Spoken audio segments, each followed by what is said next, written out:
तो जैसा कि हमने आपको बताया कि चीन के खिलाफ भारत की ओर से जिस तरह से कार्रवाई की गई, उसके बाद चीन ने एक तरह से साइबर वॉर छेड़ी है और भारत ने जवाब देते हुए चीन के खिलाफ डिजिटल स्ट्राइक करते हुए 54 चीनी ऐप को बैन कर दिया, जो देश की सुरक्षा के लिए खतरा बन गए। इससे पहले भी भारत ने चीन में बने कुल 224 ऐप्स को बैन किया था, लेकिन खबरों के मुताबिक उनमें से कई ऐप नाम बदलकर भारत में ऑपरेट कर रहे थे, जिसकी वजह से सरकार ने फिर यह बड़ी कार्रवाई की है।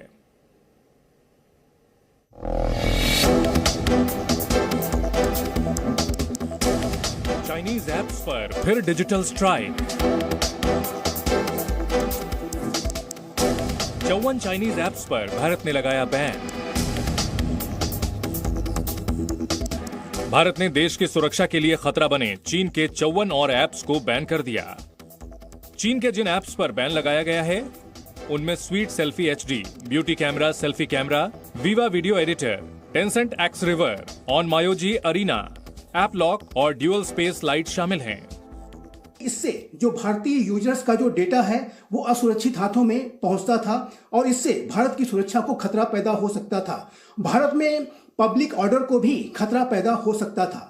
इसी आधार पर पहले भी भारत सरकार ने 2020 में 250 से भी ज्यादा चाइनीज ऐप्स को बैन किया था। सबसे पहले जून 2020 में केंद्र सरकार ने 59 ऐप्स को बैन किया था। तब सरकार ने TikTok, UC browser, SHAREit, WeChat जैसे ऐप्स पर प्रतिबंध लगाया था। जून 2020 में सरकार ने 59 ऐप्स को बैन किया था। इसके बाद उसी साल सितंबर 2020 में भी 118 ऐप्स बैन किए गए। नवंबर 2020 में भी सरकार ने 43 चीनी ऐप बैन किए थे। इससे पहले भी भारत में अब तक चीन के कुल 224 ऐप्स को बैन किया जा चुका है, लेकिन सुरक्षा एजेंसियों को इस बात की आशंका थी कि देश में बैन हुए ये ऐप अब दूसरे नाम से अब भी ऑपरेट हो रहे हैं। इलेक्ट्रॉनिक्स और सूचना प्रौद्योगिकी मंत्रालय के मुताबिक कई ऐप्स चीन और दूसरे देशों में भारतीय यूजर्स का डेटा भेज रहे थे। इसके बाद ही सरकार ने ताजा फैसला लेते हुए 54 चाइनीज ऐप्स पर प्रतिबंध लगाया है। सरकार ने बैन हुए सभी ऐप को गूगल प्ले स्टोर से हटाने का आदेश भी दिया है।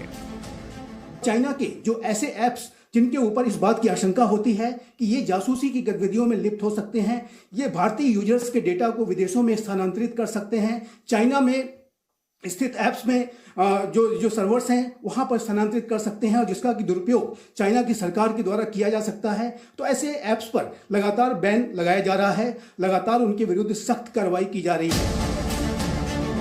सरकार ने इन ऐप्स के जरिए इकट्ठा किए जा रहे डेटा और उनके इस्तेमाल को लेकर सवाल उठाए थे और इस संबंध में ऐप्स को चलाने वाली कंपनियों से सफाई भी मांगी थी, लेकिन कंपनियों के जवाब से सरकार संतुष्ट नहीं हुई, जिसके बाद ऐप्स को बैन करने का फैसला लिया गया। Bureau report, ji media. Presenting B News app, available on Google Play and App Store. Download it now.